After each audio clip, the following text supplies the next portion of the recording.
Hello 12th class students, welcome to our mathematics class. Students, in our previous video we have discussed exercise 5.2 in which we have discussed how to find the inverse of a matrix using adjoint. Now we'll discuss how to find the inverse of a matrix by using elementary operations. The general method says that if we are given a matrix A, then we can write this matrix as A equals to IA.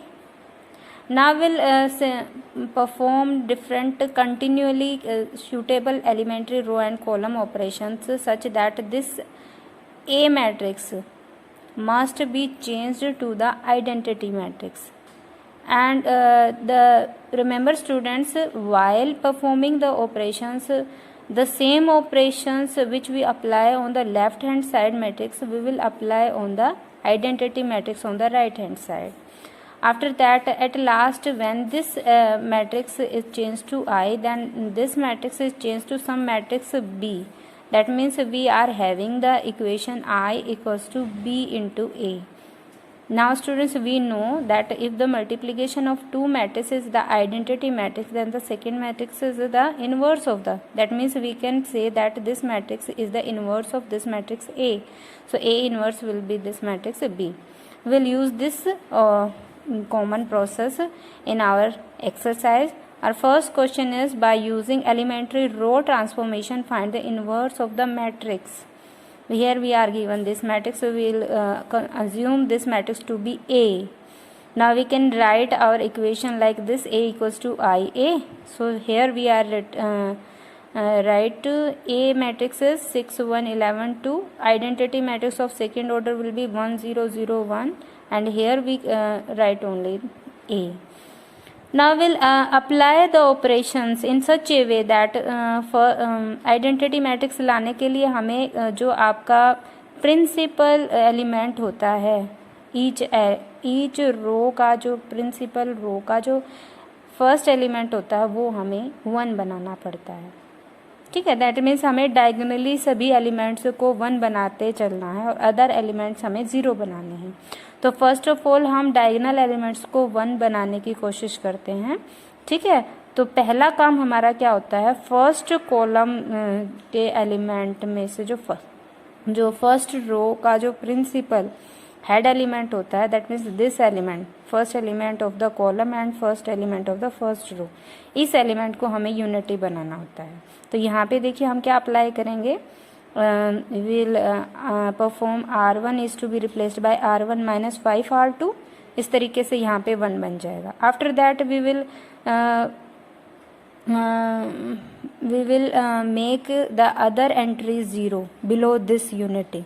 सो यहाँ पे हमारे पास केवल एक ही रो बचती है, इस element को हम 0 बनाएंगे. ये हम 0 देखिए कैसे बना सकते हैं.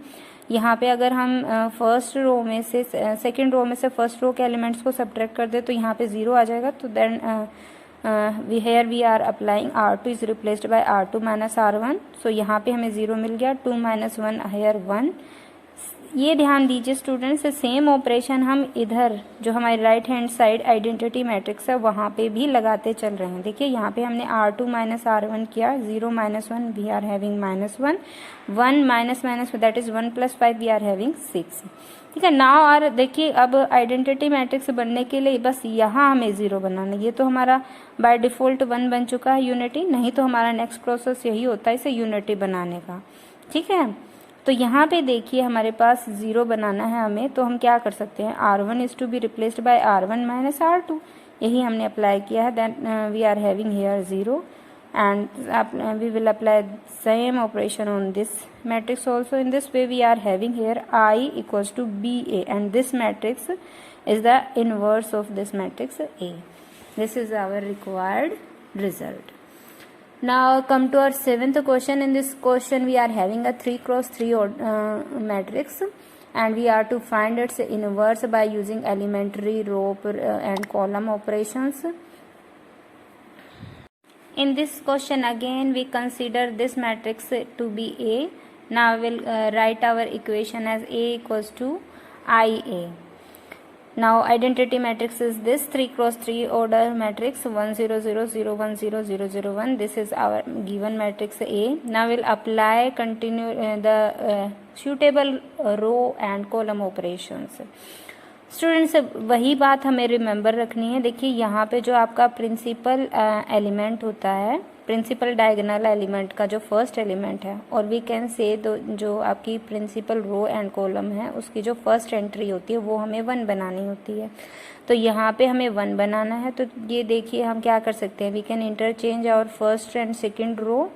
सो in the first step we have interchange first and second row, and hence we are having this entry 1.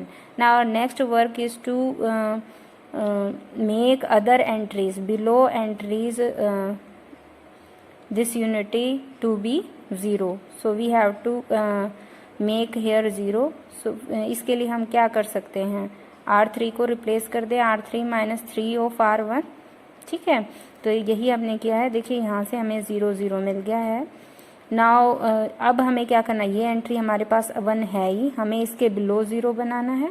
तो यहाँ देखिए 0 कैसे बना सकते हैं हम, इसमें से हम क्या कर दें, ऐड कर दें ना यहाँ पे इसका 5 टाइम्स. तो हमने ऐड कर दिया सेकेंड रो का 5 टाइम्स. तो देखिए यहाँ पे एंट्री आपकी 0 बन गई है. तो अब हमारा नेक्स्ट काम बन गया यहाँ यूनिटी बनाने का. यहाँ यूनिटी हम क्या बना, डायगोनल एलिमेंट्स 1 बनाने होते हैं ना फर्स्ट ऑफ ऑल हमें. तो यहाँ पे देखिए यहाँ यूनिटी बनाने के लिए हमने इसे 1/2 से मल्टीप्लाई कर दिया इस रो को, R3 रो को. इस तरीके से हमारे पास यहाँ 1 बन गया.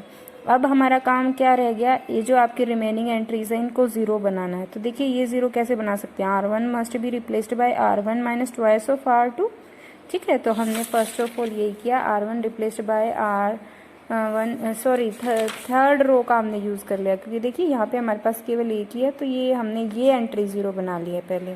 R1 replaced by R1 minus thrice of R3 and R2 is replaced bye twice R2 minus twice of R3. केवल हमें यही एंट्री चेंज करनी है.